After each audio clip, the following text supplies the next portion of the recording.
Hello again, hello, welcome to another Media Watch special. In the last few weeks there's been some amazing revelations in the mainstream press. My favourite well-known anarchist left-wing rag, the Daily Telegraph, Major. Indeed, Telegraph. Now on a Saturday, a few weeks ago, the front page news at the very top banner headline, so you can't miss it, about aliens in the Telegraph. Yes, there really may be something out there. Clearly getting us ready for something.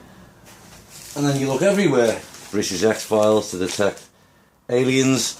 Even in the paper today, woman said, "Did the Earthling move for you? Been abducted by aliens." This is National Enquirer, ladies and gentlemen. This is in the Telegraph. Also, if you look inside this anarchist publication, you'll see an extraordinary article by a leading journalist.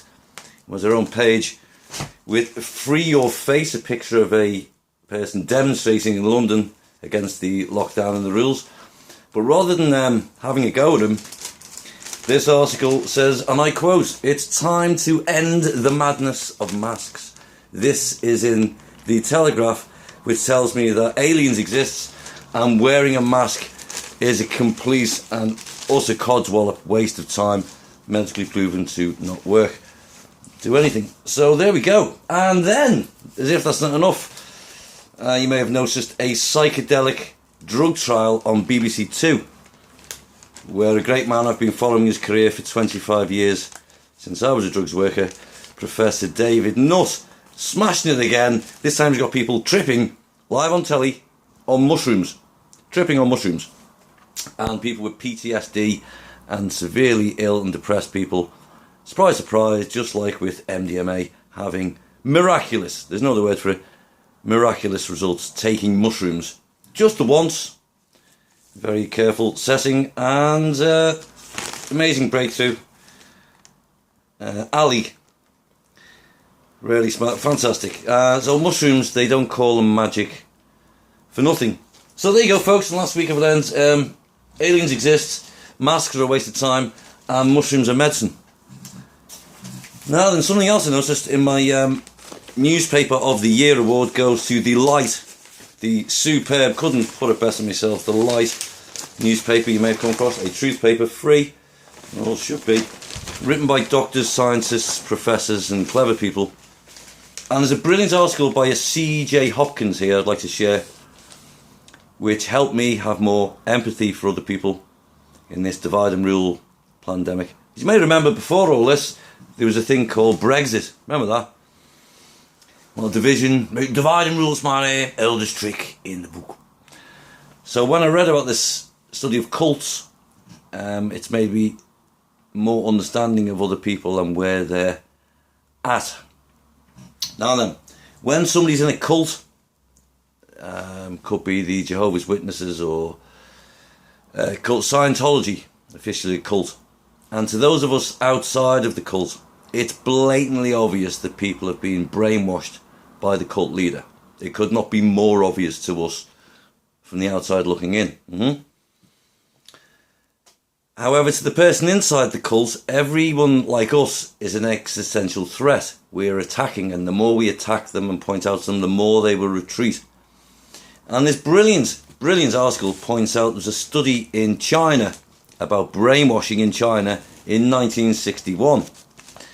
And it pointed out the certain things you have to do, and the cult leaders do. First of all, you must have a simple, easy to remember phrase that's repeated an awful lot. A mantra, normally with 3 words. When this is repeated on and on and on and on and on until it becomes indoctrinated into the person's mind. Step 2, they pointed out, is that a cult leader will then completely change their mind and say the opposite of what they've been saying beforehand. And they'll come up with more and more ludicrous, outrageous suggestions.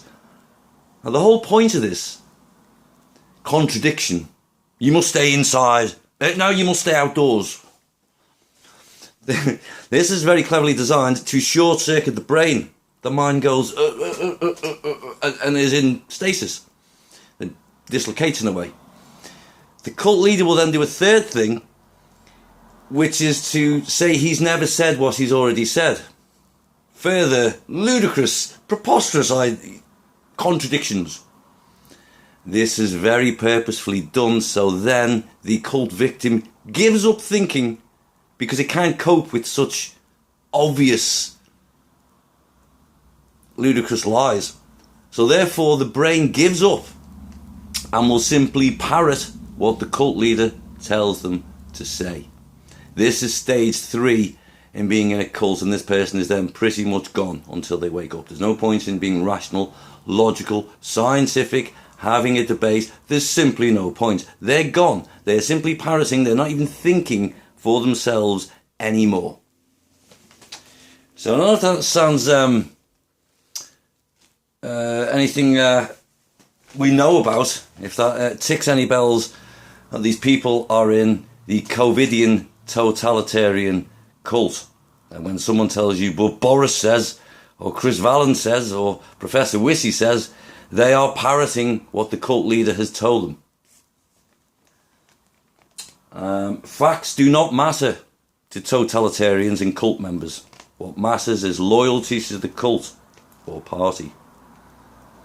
The masses have been subject to a constant stream of propaganda, manufactured hysteria, wild speculation, conflicting directives, exaggerations, lies, and tawdry theatrical effects.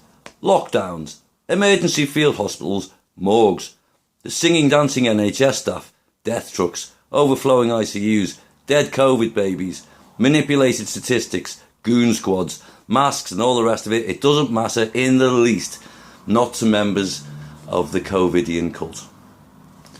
So, sending prayers, truths out there. Thanks for watching.